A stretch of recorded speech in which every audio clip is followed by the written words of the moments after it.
Mesdames et messieurs, bonsoir et bienvenue à ce rendez-vous du 20h. Voici les titres. La tournée économique du chef de l'État, le président Macky Sall, se trouve dans la région de Saint-Louis. Après un accueil populaire, il a procédé à l'inauguration de l'aire de transformation de Gokhumbath et du château d'eau de Gandon. Il avait également lancé les travaux de l'OFOR. La police démantèle un redoutable gang d'agresseurs. Ils sont responsables de plusieurs agressions à Dakar et ses environs. Près d'une vingtaine de personnes arrêtées au cours d'opérations menées par la division des investigations criminelles et la sûreté urbaine.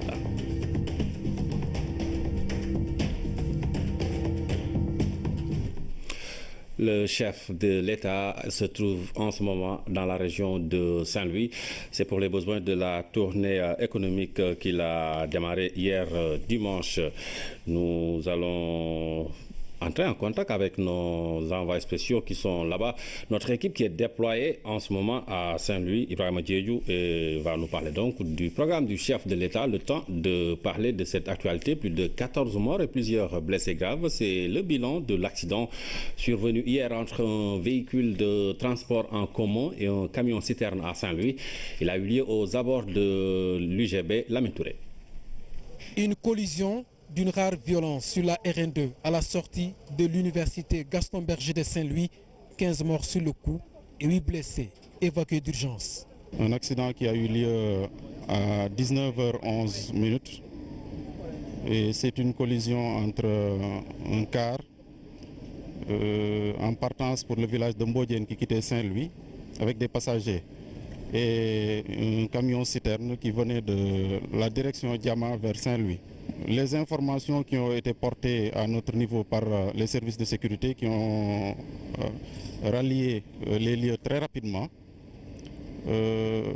expliquent que c'est à la suite de l'éclatement du pneu avant du car que cet accident est survenu. Les autorités ont vite rejoint le lieu de l'accident. Les sapeurs-pompiers et la gendarmerie nationale ont assuré les premiers secours qui ont permis de sauver des vies. Heureusement qu'ils ont fait preuve de beaucoup de diligence parce que le car avait pris feu. Ce qui fait que s'il n'était pas là à temps, ce serait vraiment dommage, ce serait encore beaucoup plus grave. La route continue ainsi de faire des victimes. 2017 est déjà mal parti car ce sont des dizaines de Sénégalais qui sont tombés fraîchement sur les routes nationales. Direction Saint-Louis où nous attend Ibrahima Diédhiou qui suit pour nous la tournée économique du chef de l'État. Ibrahima, bonsoir. Bonsoir, cher Traoré. Alors, quelles est donc, Ibrahima, les activités donc au deuxième jour de la tournée économique du chef de l'État? Alors, sachez tout d'abord, cher Traoré, que le président Macky Sall se trouve actuellement à Podor, après les étapes de Saint-Louis et de Richard Toll. Et il était là justement pour lancer cet ambitieux programme du PUDC en matière d'infrastructure pour toute la zone.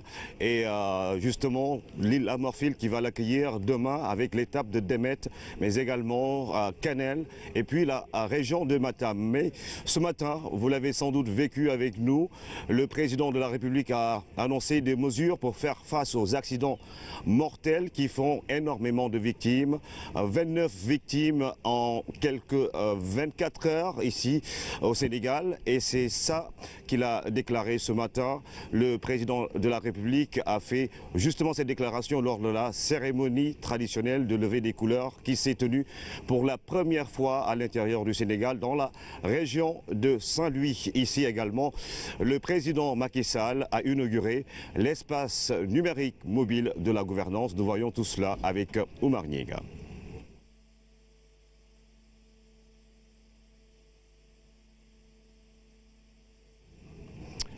Oumar Niega qui n'est pas encore en place. Nous allons revenir sur tout cela avec justement, je le rappelle, la cérémonie de levée des couleurs qui s'est tenue ici à Saint-Louis, une première dans l'histoire justement de cette région. Ce lundi matin, le président de la République, après cette cérémonie, a fait une déclaration notamment axée sur les accidents de la route. On rappelle que 29 personnes ont perdu la vie entre Port-au-Khan et et l'entrée de la ville de Saint-Louis, notamment au niveau de l'université Gaston Berger. Et aujourd'hui, il est urgent de prendre des mesures hardies pour faire face à ce fléau. Et le président de la République a rappelé que les accidents tuent plus que certaines maladies au Sénégal. Alors, ces mesures sont annoncées à l'occasion de cette traditionnelle cérémonie de levée des couleurs, mais également l'espace numérique mobile que nous allons ensemble découvrir dans ce reportage de Omar Nying. Omar Nying qui n'est pas encore sur place, cher. Nous allons revenir sur toute cette actualité. Je rappelle justement les différentes étapes. Richard Toll, justement, qui a accueilli le président de la République cet après-midi, le président Macky Sall qui se trouve à Podor. Et demain, l'étape de Demel et Kanel, mais également la ville de Matam qui va accueillir toute la délégation qui accompagne le président de la République. Nous allons revenir à vous dans un instant pour vous montrer justement ces images et cette actualité fraîche ici dans la région nord où le président effectue une tournée économique. Voilà Ibrahim, nous allons vous reprendre quand tout sera en place du côté de Saint-Louis. Le temps de dérouler ce journal, le président Macky Sall a inauguré hier, l'usine de transformation de produits halieutiques de Gokhumbath d'une capacité de production de 97 000 tonnes par an. Cette usine a été construite sur 10 000 mètres carrés à Saint-Louis. Le chef de l'État a également lancé les travaux de la digue de protection de Gokhumbath. C'est un reportage de Pape Biram Bigendiaye. Cette image a longtemps été le décor habituel de Gokhumbath. La pénibilité des travaux effectués par les femmes transformatrices de produits halieutiques a toujours constitué un calvaire pour ces braves dames.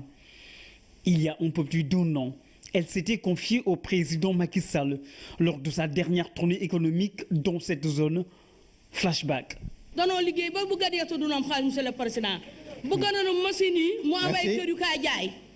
Une souffrance quotidienne, un message bien perçu, la promesse est tenue. Aujourd'hui, c'est une usine de transformation de produits de la mer qui est sortie de la terre de Gokhumbath. En 12 mois, l'endroit s'est complètement métamorphosé sur une assiette foncière de près de 10 000 mètres carrés. Le président Macky Sall met ainsi fin à plusieurs décennies de calvaire pour des femmes qui ont toujours travaillé dans des conditions extrêmement difficiles. Aujourd'hui, elles sont soulagées et expriment toute leur gratitude au président Macky Sall. Cette usine de transformation de produits halieutiques dispose de plusieurs composantes qui respectent les normes standards dont travaille à la chaîne. Une chaîne de production qui commence par la salle de barrage où s'effectue la préparation des produits frais. Il passe ensuite par la salle de fermentation et du salage avant d'atterrir dans les 60 fours modernes d'une capacité de 100 kg chacun.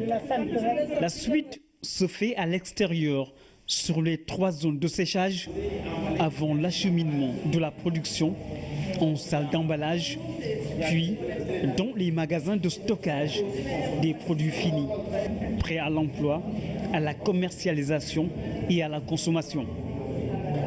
Dans un souci de mettre les femmes dans les meilleures conditions de travail, il a été aménagé des vestiaires, des sanitaires, une infirmerie pour la prise en charge des premiers soins en cas d'accident de travail. Il y a également la salle d'alphabétisation et de formation pour permettre aux femmes d'être initiées à la gestion d'une usine.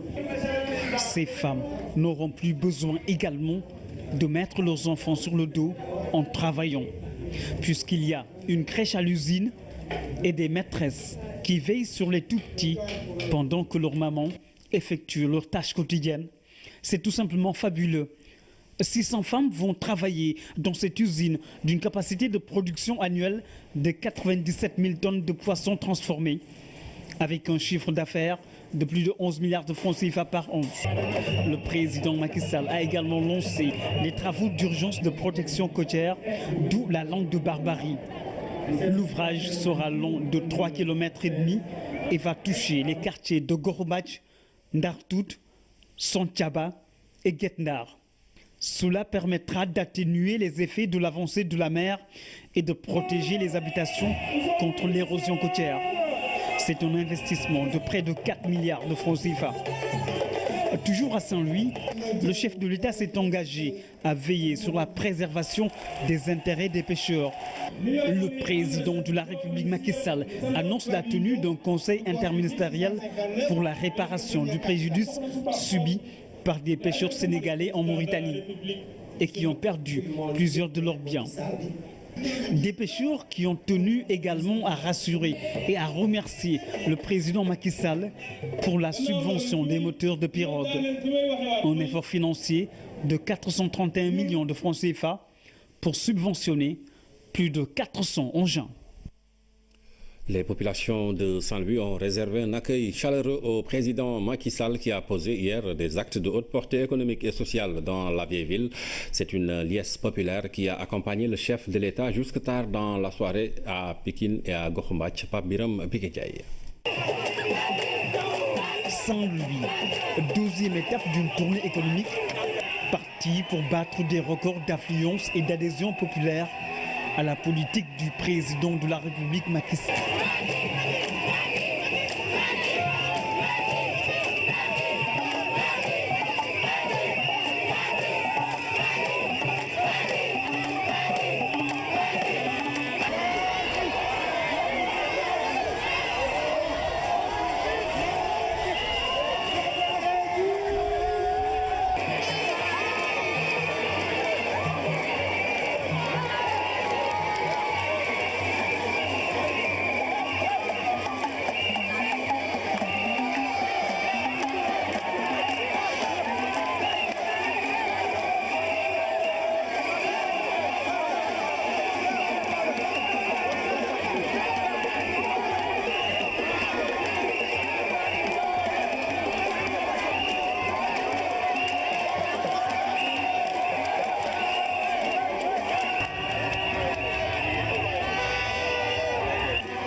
De jour comme de nuit, les populations de Saint-Louis sont sorties en masse, spontanément, pour exprimer au président Macky Sall toute leur gratitude.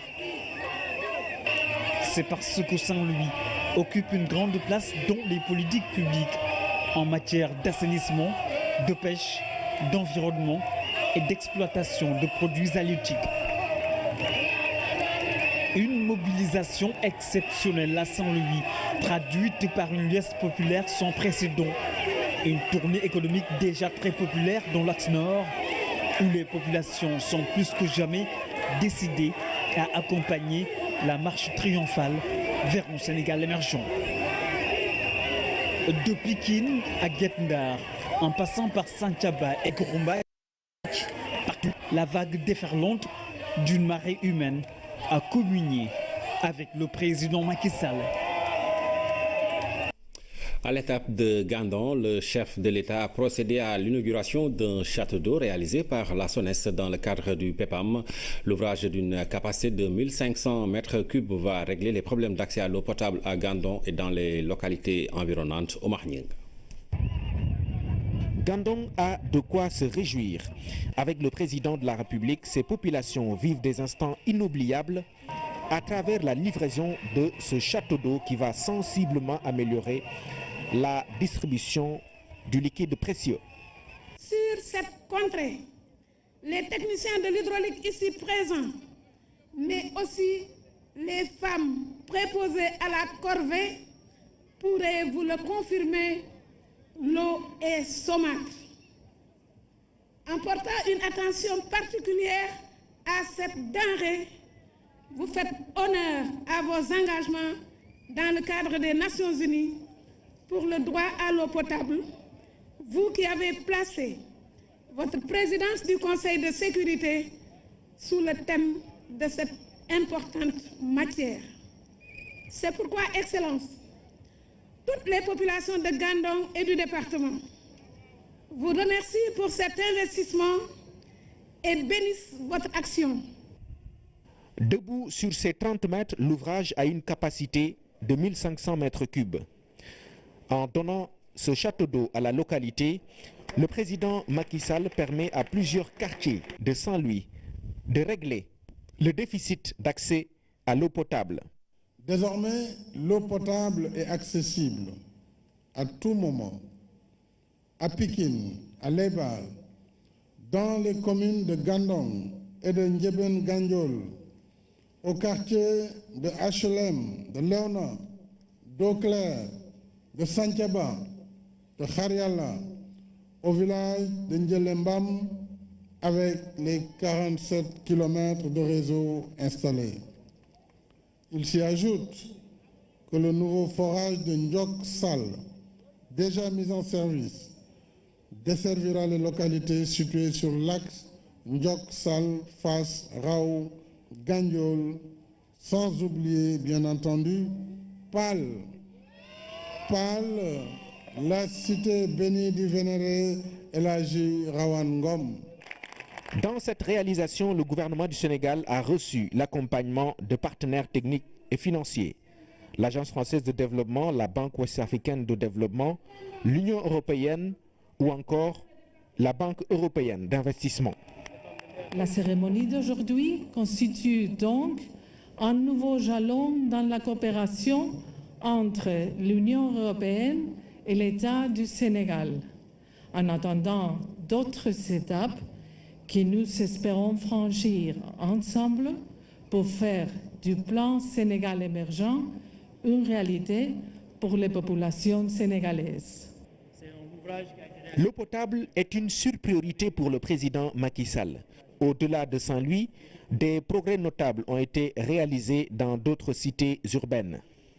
Mais le président Sall ne va pas s'arrêter là.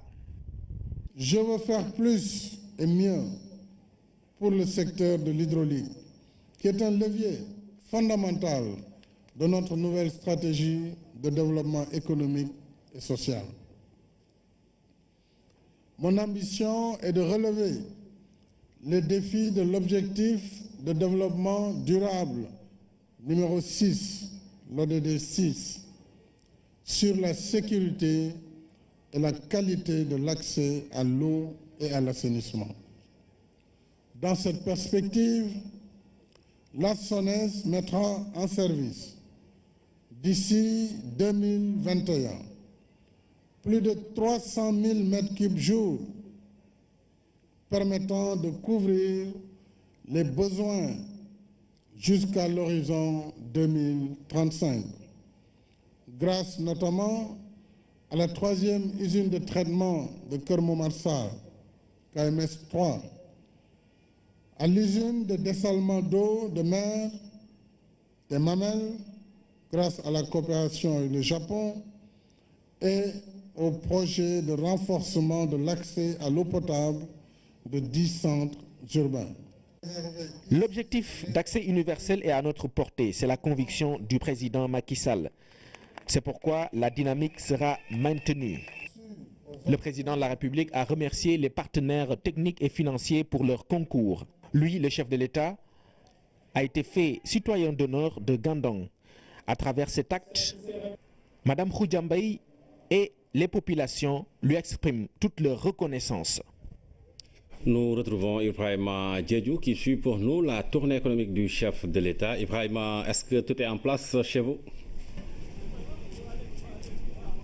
Oui, bonsoir cher et bienvenue encore une fois à Podor, la commune qui accueille le président Macky Sall dans le cadre de sa tournée économique dans le nord du Sénégal. Nous allons revenir sur la cérémonie traditionnelle de levée des couleurs qui a eu lieu pour la première fois à l'intérieur du Sénégal, en dehors de Dakar, et c'est Saint-Louis qui l'a abrité. Et ce matin, le président de la République a fait une déclaration notamment sur les accidents qui font énormément de dégâts. Il a notamment mis l'accent sur la rigueur au niveau de la visite technique. Nous voyons tout cela avec Oumar Nying. Pour l'occasion, la place mythique Faidherbe a changé de décor. Autorités civiles et militaires de la localité sont présentes, ainsi que les populations de Saint-Louis.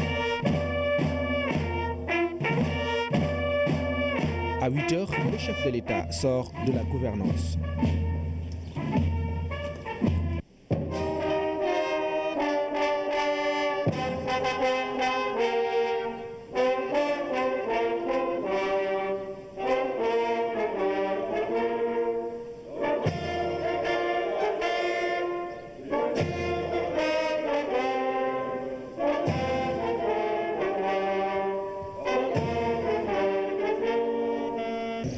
C'est une cérémonie qui coïncide avec la tournée économique du chef de l'État dans le Nord.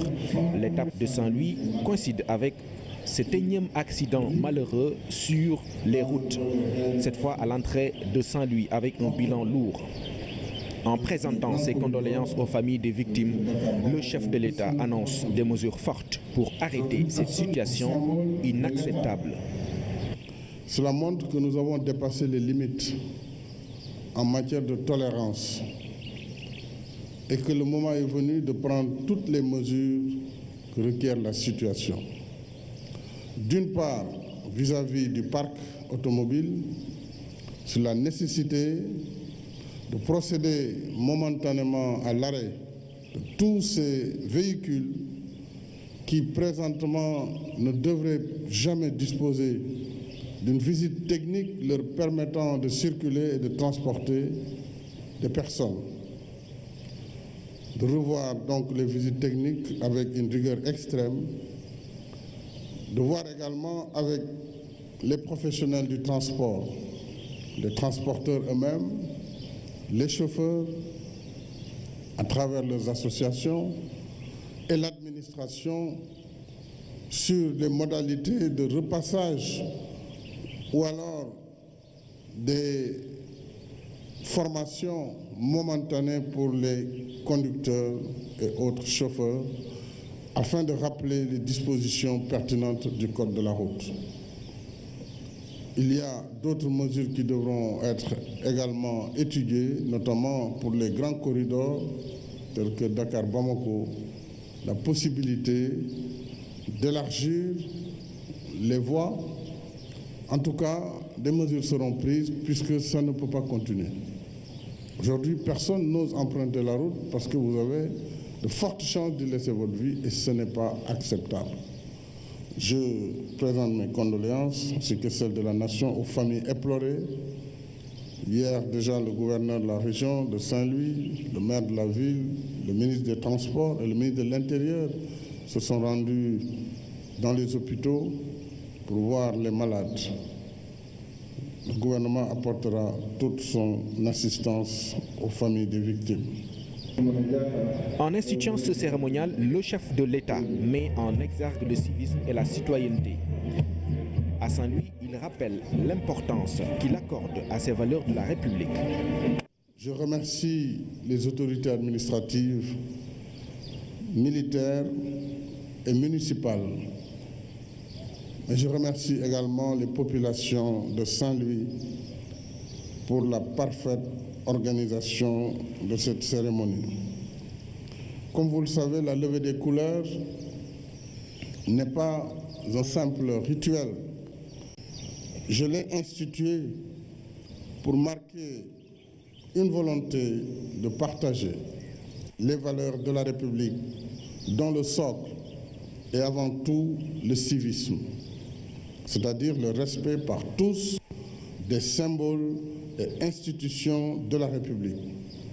Je me réjouis de la vulgarisation de ce message, car l'événement est aujourd'hui célébré jusque dans les sous-préfectures et beaucoup d'écoles de notre pays.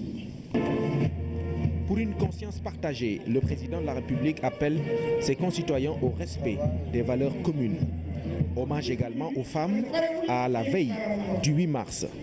Pour le reste, le président de la République a communié avec les populations saint-louisiennes, des plus jeunes, élèves étudiants, aux plus âgés, à savoir les autorités religieuses et coutumières, mais aussi les représentants de l'État dans la vieille ville. Alors, cher Traoré, ici à Saint-Louis, notamment dans la ville de Saint-Louis, le président de la République a justement procédé au lancement de la troisième phase du programme de modernisation du transport urbain à Saint-Louis. 18 bus ont été livrés, soit un total de 105 minibus en circulation dans la ville tricentenaire pour un montant de 2 milliards. Il faut retenir également que le président Macky Sall a inauguré l'espace numérique mobile de la gouvernance.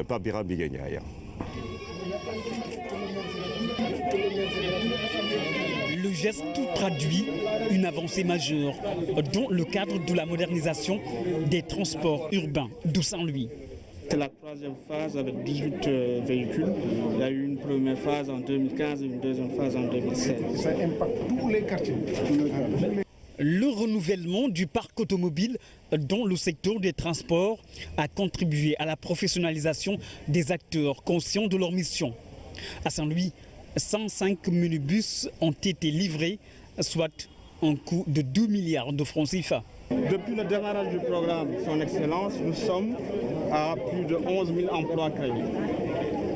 500 millions de salaires par mois et 700 000 voyageurs transportés. Pour ça, en particulier, qui nous intéresse, nous sommes aujourd'hui à 105 000. Il y a du revolving.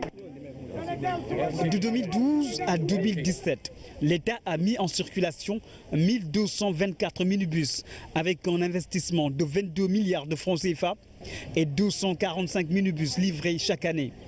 En 5 ans, l'État a fait plus que par le passé, puisque de 2005 à 2011, 907 minibus ont été livrés, soit 151 par an. L'autre temps fort de cette matinée à Saint-Louis, c'est la présentation de l'espace numérique mobile de la présidence de la République. Un instrument qui permet aux populations de pouvoir dialoguer directement avec les services de l'État, particulièrement avec la présidence. Et cela se traduit par une interaction qui favorise l'accès à l'information publique avec toutes les réalisations du président Macky Sall. L'autre partie, c'est également ce qu'on appelle la plateforme numérique interactive, qui nous permet en un clic de pouvoir voir vos projets dans une localité. Le volume d'investissement, comme à Saint-Louis, on est à plus de 80% par rapport à nos engagements. Ça, c'est important et de pouvoir le montrer aux Saint-Louisiens. Là, ce sont des étudiants des écoles de formation. Durant toute la journée, nous allons rester pour pouvoir partager les résultats de la tournée. On va les partager dans leurs comptes et nos comptes. Et il faut poser à chaud des questions sur votre tournée, sur l'actualité de la présidence, et nous pouvons réagir, les répondre à travers les comptes. Il y a aussi la naissance de la plateforme Génération Sénégal, portée par des jeunes qui ont pris l'engagement de servir leur nation. Aujourd'hui, vous allez lancer ce qu'on appelle la plateforme qui s'appelle Génération Sénégal. Donc c'est inviter en fait les jeunes Sénégalais à pouvoir être très connectés et pouvoir comprendre les enjeux en termes de réalisation et des projets du président de la République. Donc ce site va être lancé très bientôt. Actuellement, nous avons lancé ce qu'on appelle le chatbot, qui est un robot automatisé qui vous permet en fait d'avoir les informations sur les réalisations du président de la République à partir du compte Messenger, qui vous permet en fait d'avoir une discussion et une interaction. Donc c'est dans ce sens-là en fait qu'on a invité vraiment les étudiants dans votre espace numérique, et ils ont également compris la communication que vous avez lancée par rapport aux inscriptions sur les listes électorales, et tous les étudiants qui sont ici présents ont déjà fait cette étape-là. Une initiative saluée par le président Macky Sall, conscient des enjeux de l'économie numérique et de la nécessité d'informer les populations sans discrimination. Nous savons qu'aujourd'hui, l'économie numérique va gouverner le monde et que plus rien ne se fera comme avant. Donc autant mettre les gens dans cet écosystème. La raison pour laquelle la présidente de la République, grâce au dynamisme de nos équipes, ici Ousmane Tchongan, etc., ils travaillent dans la cellule de communication avec d'autres de leurs collègues. Ils essayent vraiment de mettre à la disposition du public en fait les réponses que l'État doit donner. Les réponses, c'est l'information à temps réel, dans l'espace et dans le temps. Et cela est extrêmement important. Une innovation technologique qui offre à l'espace numérique de la présidence de la République plusieurs options et un vaste champ d'action. Il s'agit là d'un outil précieux de diffusion et de vulgarisation des politiques publiques pour une communication qui s'ouvre à l'univers digital et qui favorise l'implication des étudiants, des écoles et instituts qui ont aussi un rôle à jouer. Toujours à Saint-Louis, le président de la République a procédé au lancement des travaux de la grande mosquée de la ville. 600 millions seront injectés pour cet ouvrage. Il faut retenir également qu'à Gendar, c'est un complexe religieux et éducatif qui est prévu. Il s'agit de construire une mosquée et un institut islamique. Le montant, 500 millions de francs CFA. Nous voyons tout cela avec Aboubakri Kane. Sur l'île de Saint-Louis, entre l'avenue Jean-Mermoz et le quai, trône un symbole de l'histoire. Avec plus de 160 ans, la grande mosquée est classée au titre du patrimoine historique de la ville. Construit entre 1826 et 1846, l'édifice garde aujourd'hui encore les traces d'un syncrétisme symbolique avec sa cloche et son horloge au niveau d'un minaret. C'est le seul édifice religieux qui a été construit par l'administration coloniale à l'époque. L'architecture témoigne aussi de ce fait et de ce syncrétisme religieux puisqu'elle a été construite sur le modèle d'une église. Il y a comme témoignage encore le clocher et l'horloge. Et il s'est agi dans le projet de respecter ce patrimoine et de faire que l'extension soit un prolongement du bâtiment historique qui existe.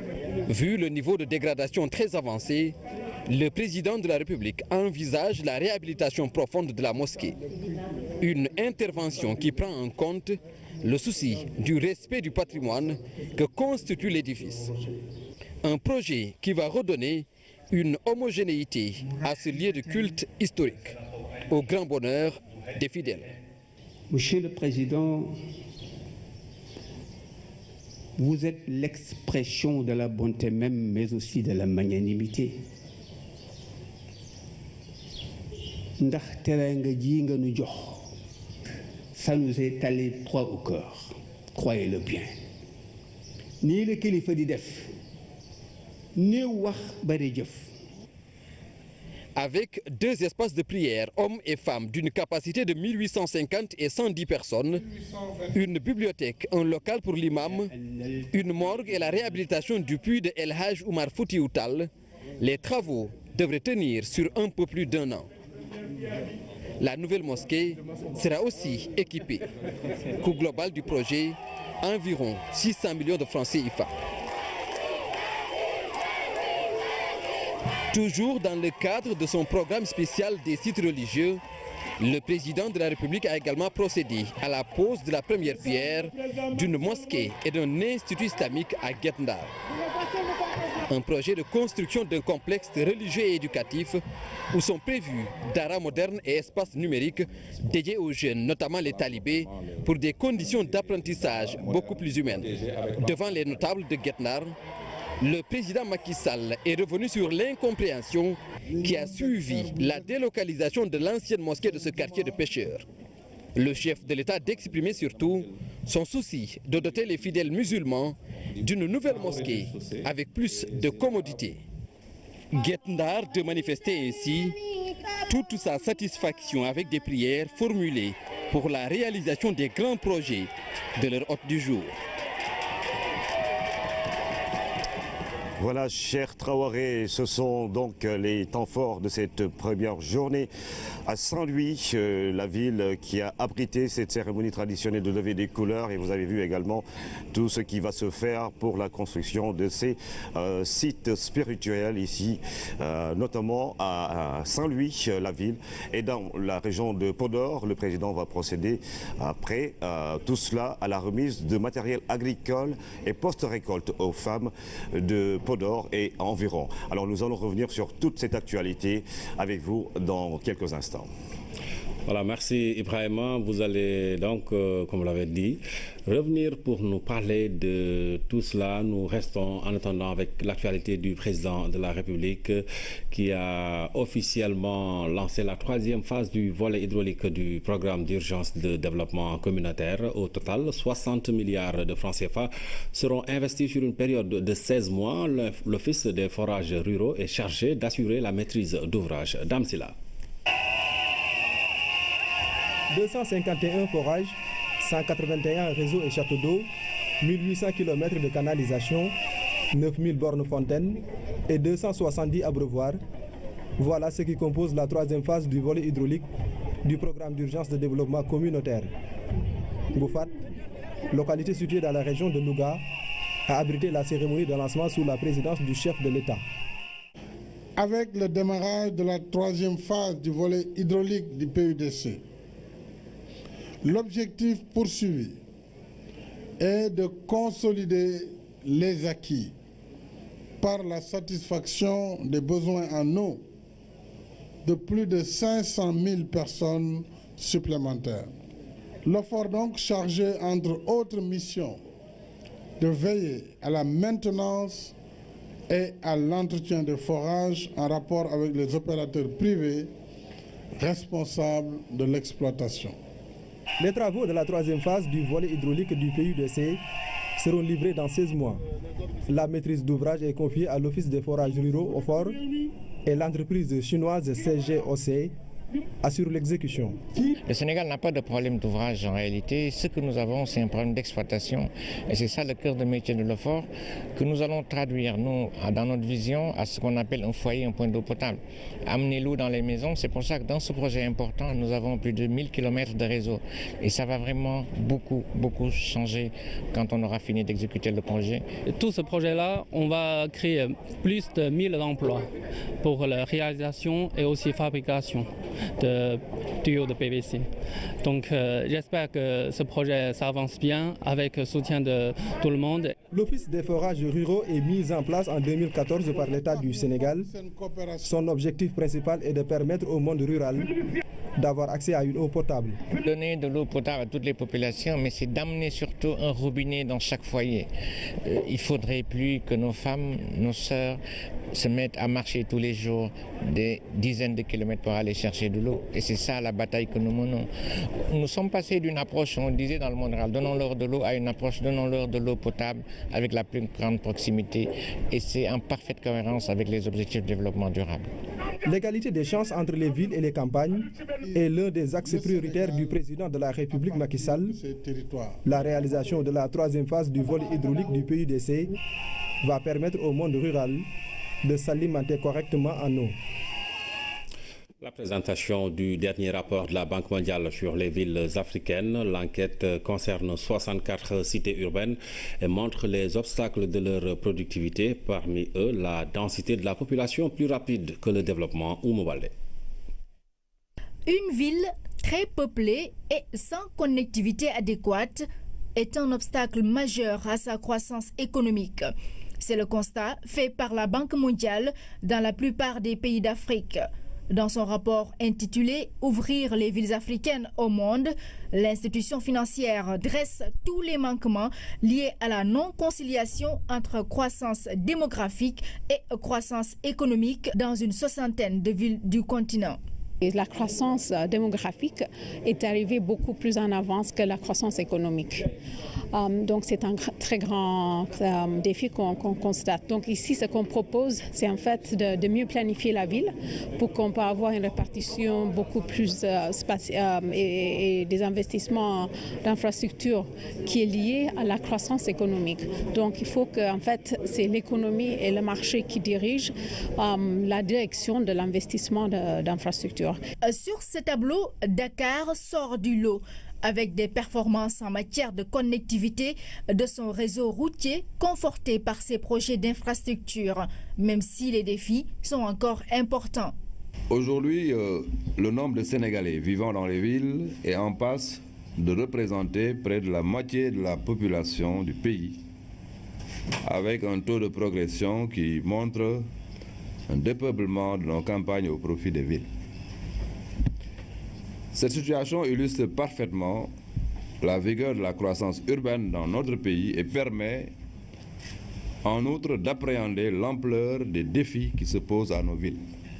Dans un tel contexte, le plan Sénégal émergent, qui est le référentiel économique et social de son Excellence Macky Sall, président de la République, réserve une place importante au projet Amélioration de l'offre en habitat social, dont le but est d'aménager 3000 hectares d'ici 2023 et de produire 15 000 unités d'habitation par an à mettre à la disposition des populations, notamment les couches à revenus faibles ou irréguliers.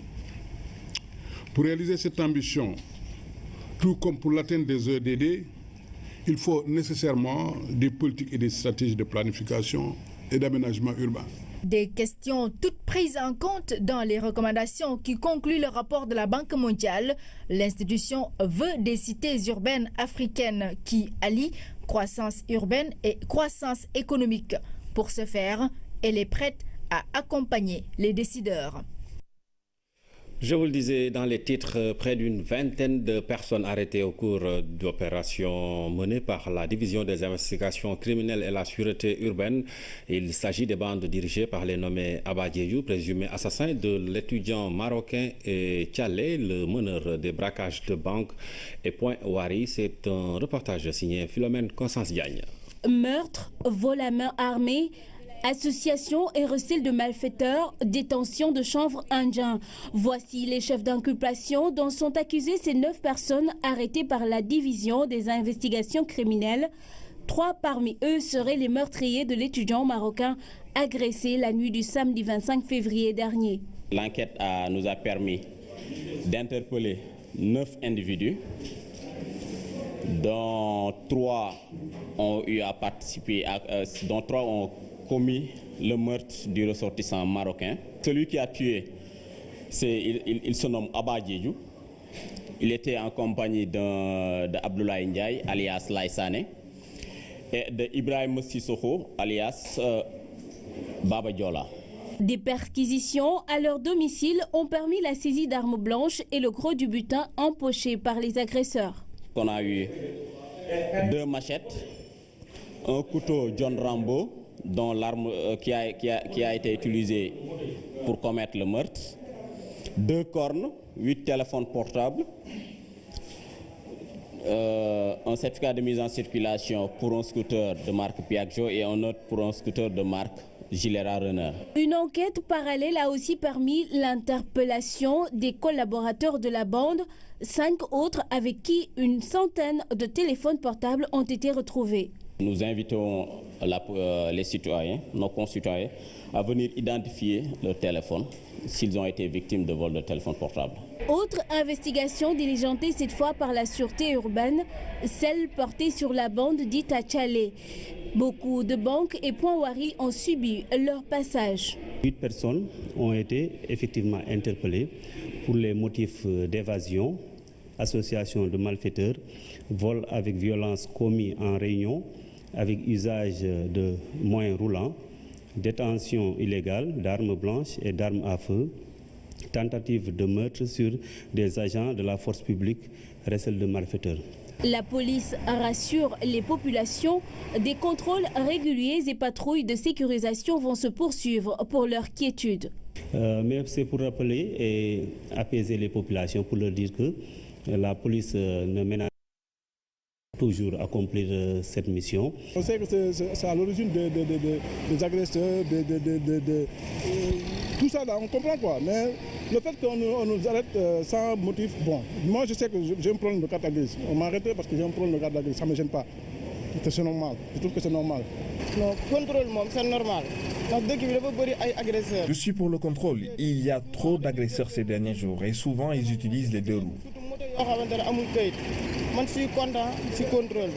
Donc on a eu à remarquer que tous les agresseurs ou les malfaiteurs en général utilisent toujours ces moyens comme étant des moyens beaucoup plus rapides pour s'éclipser. Donc et on a constaté que aussi il n'y a pas eu de contrôle, on ne sait pas les 2 roues, on ne peut pas, ils ne sont pas immatriculés, donc on ne peut pas remonter pour savoir à qui il appartient et autres.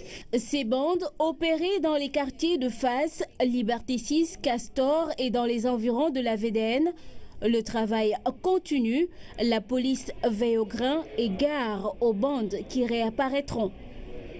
La communauté Lébou de Tank qui réunit Ngor, Ouakam, Yoff organise une journée de rassemblement de dons pour la mosquée Massalikul Djinan ce 18 mars. À cet effet, un comité régional de développement a été organisé ce lundi en prélude à l'événement. C'était en présence du gouverneur de Dakar et des dignitaires Lébou, Fatimata Banelba.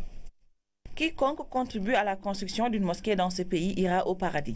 Cette assertion de Cheikh Ahmadou Bamba n'est pas tombée dans l'oreille d'un sourd. La communauté Lébou de Tank compte aider dans les travaux de construction de la mosquée Massalikul Djinan. Une mosquée de cette dimension, de cette envergure, ne peut pas se faire à Dakar et laisser indifférents les Lébou qui sont vraiment les natifs et ceux qui ont accueilli tous ceux qui sont à Dakar. Et c'est pour ça qu'on a décidé ensemble d'apporter notre contribution à l'édification de cette grande mosquée. Maintenant, l'importance de cet événement a poussé les pouvoirs publics en fait, à vouloir l'encadrer par leur appui et par leur soutien. C'est l'occasion de remercier le président de la République qui a bien voulu, à travers le ministère de l'Intérieur, en fait, montrer et exprimer l'importance qu'il accorde à cet événement. Pour une bonne réussite de l'événement, le comité d'organisation a présenté une série de doléances à l'administration territoriale. Toutes les requêtes ont été quasiment acceptées. Mais l'ensemble des besoins qu'on a pu exprimer, le gouverneur l'a si bien dit, M. Mohamed Fall, que nous saluons et remercions au passage, est réglé à 95%. À travers cette contribution que nous amenons à la mosquée Mazal-Koul Djinan, nous essayons de lancer une passerelle à l'État, éventuellement participer à l'éducation d'une mosquée qui est un édicule appartenant au bon Dieu.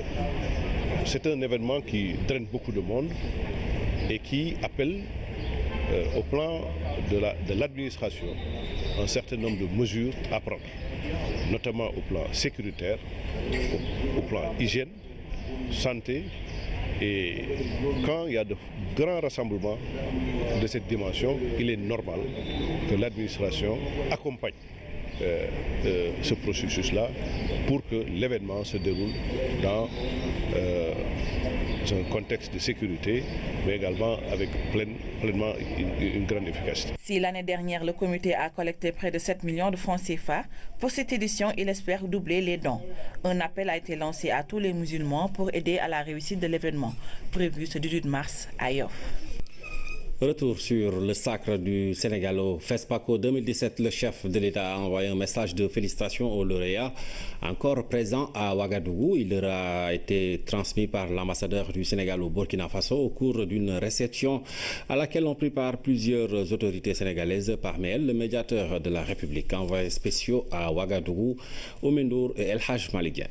Merci, merci, merci. Les talons d'or de Yenenga, le deuxième décroché par Alain Gomis, trône fièrement au sein de l'ambassade du Sénégal au Burkina Faso.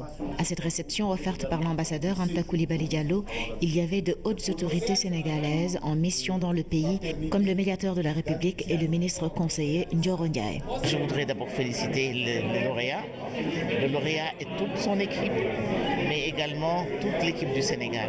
Cette cérémonie a été l'occasion de transmettre le message de félicitations du chef de l'État aux lauréats sénégalais de la 25e édition du Festival panafricain du cinéma et de la télévision de Ouagadougou. Je salue votre parcours exceptionnel et vous en félicite chaleureusement. Je voudrais également saluer et encourager tous nos compatriotes qui ont dignement représenté notre pays à l'édition du FESPACO 2017. Avec tous mes vœux de succès pour vos futurs projets, je vous prie de croire, chers compatriotes, à l'assurance de mes sentiments les meilleurs. Signé Macky Sall, le président de la République. Je suis particulièrement honoré et touché par ce message qui vient de m'être lu du président Macky Sall. Je voudrais le remercier. Le président nous avait fait l'honneur aussi de nous recevoir après la distinction que nous avions reçue à Berlin. Et nous avions échangé sur, effectivement, je pense, tout ceci, le fait que ceci étaient des étapes et que nous travaillons à long terme sur la construction, une structuration du cinéma sénégalais. Sur ce point, le médiateur de la République a rassuré les cinéastes sénégalais. De mon entretien avec M. le Premier ministre dans la nuit, et avec le ministre de la Culture ce matin, il est apparu une volonté exprimée de développer l'industrie du cinéma, qui nous vaut déjà de très belles lettres de noblesse. C'est donc une opération fructueuse qui s'achève pour la délégation sénégalaise au FESPACO et au-delà des 6 trophées glanés, de belles perspectives s'ouvrent pour le 7e art sénégalais. Nous avons eu d'énormes opportunités. Opportunités avec des institutions étrangères venues au MICA, alors qui nous ont permis de poser les bases d'une future collaboration dans les domaines à la fois de l'exploitation, de la distribution et surtout de la formation. L'euphorie de cette deuxième étalon de Yenenga ne fait donc pas oublier aux acteurs du cinéma et aux autorités étatiques la nécessité de poursuivre leurs efforts afin de doter le pays d'une vraie industrie cinématographique. Ici, chez nous, la Confédération générale du travail Force ouvrière est à Dakar dans le cadre de sa collaboration avec la Confédération nationale des travailleurs du Sénégal. La CGT-FC s'est engagée à former les syndicalistes sur des questions concrètes liées à la lutte syndicale. Les deux représentations ont fait le point du partenariat qui les lie. Jeanne Dior. 10 militants de la CNTS seront formés par la Confédération générale du travail Force ouvrière de la France sur des questions de droit du travail, mais aussi de partage d'expérience dans la lutte syndicale. En plus du renforcement de capacités, les secrétaires généraux comptent sur cette représentation pour plaider en faveur des travailleurs sénégalais employés par des entreprises françaises dans notre pays. Nous allons regarder comment nous pouvons accentuer la formation entre nos militants, parce que c'est bien de mélanger les militants de Force ouvrière avec les militants de la CNTS sur des problèmes non pas d'histoire mais des problèmes concrets, comme nous allons aussi discuter des questions de sécurité sociale. Dès qu'on sera de retour en France, nous donnerons le coup de main pour que ces entreprises se comportent correctement syndicalement. Plus d'autonomie, de liberté et de connaissance dans la lutte syndicale, ces militants n'attendent pas plus. Un secrétaire général formé sur ces questions est un syndicaliste apte à défendre les intérêts de ses collègues. Échanger sur les défis de l'heure qui sont liés à une mondialisation qui ne met pas souvent l'homme au devant de la scène. Donc il y en a qui vont partir, bénéficier de cette formation, comprendre un peu comment certaines structures, les structures de dialogue social, de négociation collective, les élections, l'organisation elle-même, parce que tout cela s'apprend. Après la rencontre entre la CGT, Force ouvrière, et la CNTS, les deux représentations se sont rendues à la Confédération des syndicats autonomes. Au siège de la CSA, le secrétaire général de la CNTS a fait le point sur les méthodes de travail, les avancées, mais aussi les difficultés que rencontrent les syndicats dans leur travail au quotidien. Voilà la CNTS qui reçoit une délégation de la CGT Force ouvrière de France. Dans l'actualité internationale, nous parlons de la Zambie, de la France, de l'Union européenne et des États-Unis. Mais d'abord, démarrons par le Niger où 4 gendarmes ont perdu la vie dans une attaque terroriste. Anaïs Nyanyamane. Au Niger, 4 gendarmes ont été tués au cours d'une attaque terroriste. Selon une source sécuritaire, l'attaque a eu lieu dans la région de Tillabéri, située à l'ouest du pays. Une cérémonie de recueillement a été organisée pour ces victimes. C'était en présence des autorités étatiques, des militaires et des familles des disparus. En Zambie, au moins 8 personnes ont été tuées et 28 blessées ce lundi lors d'une bousculade survenue pendant une distribution de vivres. L'incident s'est produit dans un quartier pauvre de la capitale Lusaka. La sécheresse récurrente qui frappe la Zambie depuis plusieurs saisons et l'invasion de chenilles qui a détruit une partie des récoltes ont mis en péril la sécurité alimentaire de ce pays.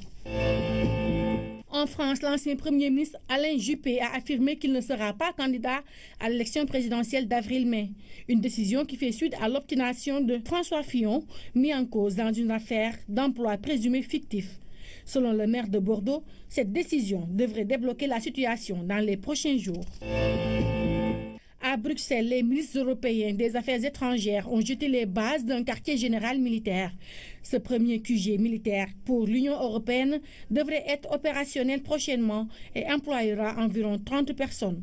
Son rôle est de centraliser le commandement de certaines missions extérieures. Et enfin, le président américain Donald Trump a signé un nouveau décret migratoire après la suspension judiciaire d'une première monture. Lors d'une conférence de presse, le secrétaire d'État américain a défendu la nécessité de ce décret pour protéger le peuple américain. Le décret consiste à mieux renforcer le processus de vérification de ceux qui entrent aux États-Unis venant des 6 pays. L'Irak a été retiré de la liste. Avant de refermer cette édition, sachez que le bilan de l'accident survenu aux abords de l'UGB entre un véhicule de transport en commun et un camion citerne a évolué. Le bilan s'élève maintenant à 18 morts.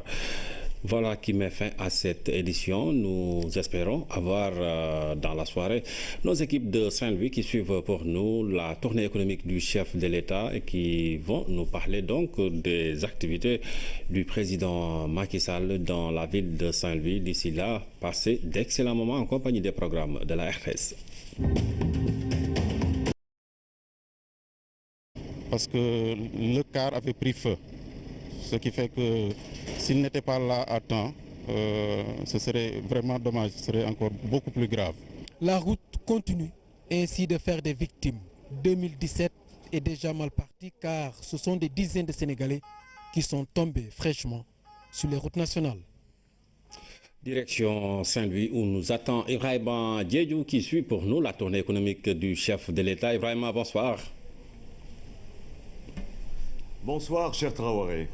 Alors, quelles est donc, Ibrahima, les activités donc au deuxième jour de la tournée économique du chef de l'État? Alors, sachez tout d'abord, cher Traoré, que le président Macky Sall se trouve actuellement à Podor, après les étapes de Saint-Louis et de Richard Toll. Et il était là justement pour lancer cet ambitieux programme du PUDC en matière d'infrastructure pour toute la zone. Et justement, l'île Amorphile qui va l'accueillir demain avec l'étape de Demet, mais également Canel et puis la région de Matam. Mais ce matin, vous l'avez sans doute vécu avec nous, le président de la République a annoncé des mesures pour faire face aux accidents mortels qui font énormément de victimes. 29 victimes en quelques 24 heures ici au Sénégal. Et c'est ça qu'il a déclaré ce matin. Le président de la République a fait justement cette déclaration lors de la cérémonie traditionnelle de levée des couleurs qui s'est tenue pour la première fois à l'intérieur du Sénégal dans la région de Saint-Louis. Ici également, le président Macky Sall a inauguré l'espace numérique mobile de la gouvernance. Nous voyons tout cela avec Oumar Niega.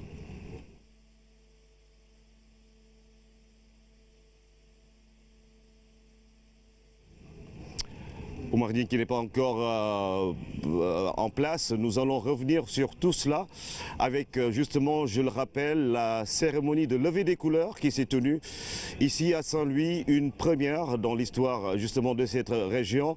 Ce lundi matin, le président de la République, après cette cérémonie, a fait une déclaration notamment axée sur les accidents de la route. On rappelle que 29 personnes ont perdu. Atténuer les effets de l'avancée de la mer et de protéger les habitations contre l'érosion côtière. C'est un investissement de près de 4 milliards de francs CFA. Toujours à Saint-Louis, le chef de l'État s'est engagé à veiller sur la préservation des intérêts des pêcheurs. Le président de la République Macky Sall annonce la tenue d'un conseil interministériel pour la réparation du préjudice subi par des pêcheurs sénégalais en Mauritanie et qui ont perdu plusieurs de leurs biens. Des pêcheurs qui ont tenu également à rassurer et à remercier le président Macky Sall pour la subvention des moteurs de pirogue. Un effort financier de 431 millions de francs CFA pour subventionner plus de 400 engins. Les populations de Saint-Louis ont réservé un accueil chaleureux au président Macky Sall qui a posé hier des actes de haute portée économique et sociale dans la vieille ville. C'est une liesse populaire qui a accompagné le chef de l'État jusque tard dans la soirée à Pikine et à Gokhumbath, Pape Biram Bigué. Saint-Louis, deuxième étape d'une tournée économique, partie pour battre des records d'affluence et d'adhésion populaire à la politique du président de la République Macky Sall.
Mesdames et messieurs, bonsoir et bienvenue à ce rendez-vous du 20h. Voici les titres.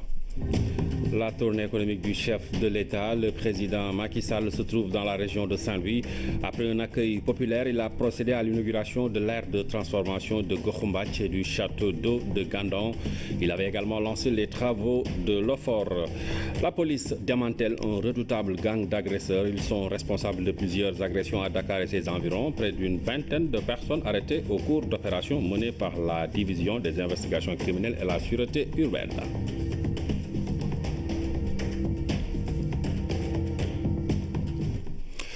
Le chef de l'État se trouve en ce moment dans la région de Saint-Louis. C'est pour les besoins de la tournée économique qu'il a démarré hier dimanche. Nous allons entrer en contact avec nos envoyés spéciaux qui sont là-bas. Notre équipe qui est déployée en ce moment à Saint-Louis, Ibrahima Diédhiou, va nous parler donc du programme du chef de l'État. Le temps de parler de cette actualité, plus de 14 morts et plusieurs blessés graves. C'est le bilan de l'accident survenu hier entre un véhicule de transport en commun et un camion-citerne à Saint-Louis. Il a eu lieu aux abords de l'UGB Lamine Touré. Une collision d'une rare violence sur la RN2 à la sortie de l'université Gaston Berger de Saint-Louis. 15 morts sur le coup et 8 blessés évacués d'urgence. Un accident qui a eu lieu à 19h11 minutes. Et c'est une collision entre un car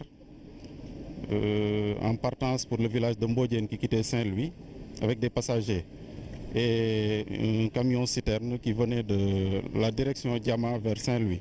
Les informations qui ont été portées à notre niveau par les services de sécurité qui ont rallié les lieux très rapidement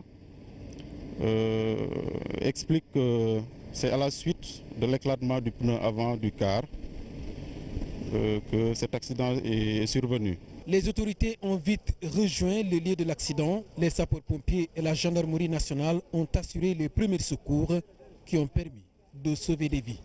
Heureusement qu'ils ont fait preuve de beaucoup de diligence.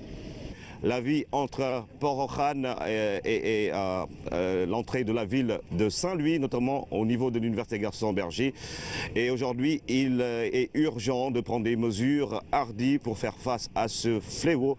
Et le président de la République a rappelé que les accidents tuent plus que certaines maladies au Sénégal. Alors, ces mesures sont annoncées à l'occasion de cette traditionnelle cérémonie de levée des couleurs, mais également l'espace numérique mobile que nous allons ensemble découvrir dans ce reportage de Omar Nying. Omar Nying qui n'est pas encore sur place, cher. Nous allons revenir sur toute cette actualité. Je rappelle justement les différentes étapes. Richard Toll, justement, qui a accueilli le président de la République cet après-midi. Le président Macky Sall qui se trouve à Podor. Et demain, l'étape de Demel et Canel, mais également la ville de Matam qui va accueillir toute la délégation qui accompagne le président de la République. Nous allons revenir à vous dans un instant pour vous montrer justement ces images et cette actualité fraîche ici dans la région nord où le président effectue une tournée économique. Voilà Ibrahim, nous allons vous reprendre quand tout sera en place du côté de Saint-Louis. Le temps de dérouler ce journal, le président Macky Sall a inauguré hier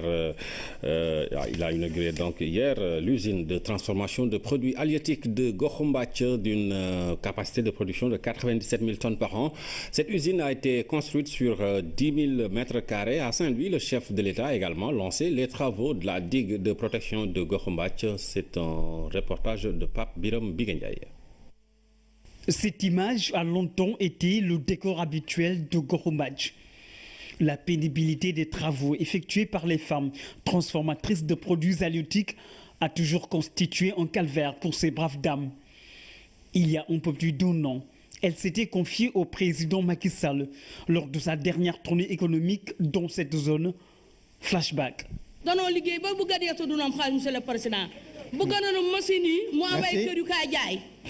Une souffrance quotidienne, un message bien perçu, la promesse est tenue. Aujourd'hui, c'est une usine de transformation de produits de la mer qui est sortie de la terre de Gokhumbath. En 12 mois, l'endroit s'est complètement métamorphosé sur une assiette foncière de près de 10 000 mètres carrés. Le président Macky Sall met ainsi fin à plusieurs décennies de calvaire pour des femmes qui ont toujours travaillé dans des conditions extrêmement difficiles.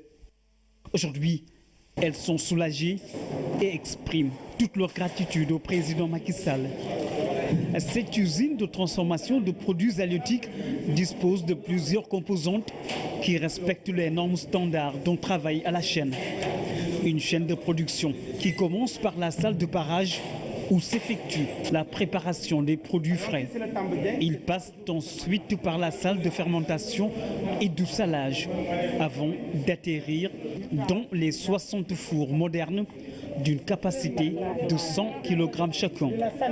La suite se fait à l'extérieur sur les 3 zones de séchage avant l'acheminement de la production en salle d'emballage, puis dans les magasins de stockage des produits finis, prêts à l'emploi, à la commercialisation et à la consommation.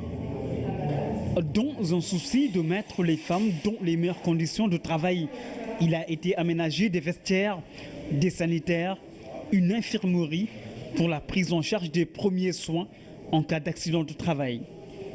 Il y a également la salle d'alphabétisation et de formation pour permettre aux femmes d'être initiées à la gestion d'une usine. Ces femmes n'auront plus besoin également de mettre leurs enfants sur le dos en travaillant, puisqu'il y a une crèche à l'usine et des maîtresses qui veillent sur les tout-petits pendant que leurs mamans effectuent leurs tâches quotidiennes. C'est tout simplement fabuleux. 600 femmes vont travailler dans cette usine d'une capacité de production annuelle de 97 000 tonnes de poissons transformés, avec un chiffre d'affaires de plus de 11 milliards de francs CFA par an. Le président Macky Sall a également lancé les travaux d'urgence de protection côtière, d'où la langue de barbarie.